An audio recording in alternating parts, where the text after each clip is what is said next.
Cream ബിസ്ക്കറ്റിന്റെ ഉള്ളിലുള്ളത് cream അല്ലല്ലോ, ക്രെമ്മല്ലേ. CREME ആണത്. It's not cream. മനസ്സിലാവുണ്ടോ?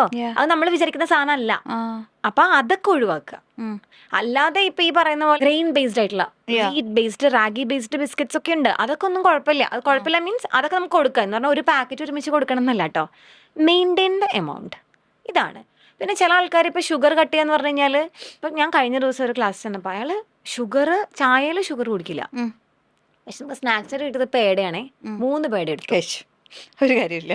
അപ്പൊ ഇങ്ങനെയൊക്കെയുള്ള ഇതാണ് ശരിക്കും പറഞ്ഞു കഴിഞ്ഞാൽ പ്രശ്നം ഉണ്ടാക്കുന്നത്. അപ്പൊ ഷുഗർ കട്ട് ചെയ്യുന്നു നമ്മൾ പറയുമ്പോൾ എന്തുകൊണ്ട് എന്നുള്ളൊരു ക്വസ്റ്റ്യൻ ഉണ്ട്.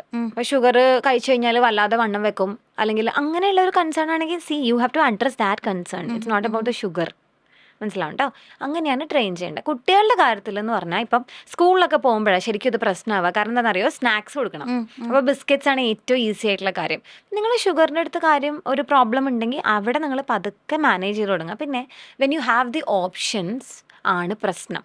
ഇപ്പോൾ ജിലേബി, ലഡു ഇതുപോലുള്ള കുറേ ബിസ്ക്കറ്റ്സ് ഒക്കെ മേടിച്ച് വെക്കുന്ന വീടാണ്. ഗ്രാൻഡ് പാരൻസ് ഒക്കെ ഉണ്ടെങ്കിൽ ഓബ്വിയസ്ലി കൊച്ചിനെ വിശക്കണം എന്ന് പറയുമ്പോൾ അത് എടുത്തു കൊടുക്കുന്നത് മാത്രമല്ല, നമ്മൾ വേണ്ടാന്ന് പറഞ്ഞാൽ ചിലപ്പോൾ അവർ ചോദിക്കും, നിങ്ങളൊക്കെ ഇത് കഴിച്ചല്ലേ വളർന്നത്, അപ്പൊ നമ്മൾ എന്നിട്ട് എന്തെങ്കിലും കുഴപ്പമുണ്ടോ? അപ്പൊ കുഴപ്പമുണ്ടല്ലോ, കുഴപ്പമുള്ളത് കാണിച്ചു കൊടുക്കുക എന്നുള്ളതാണ്.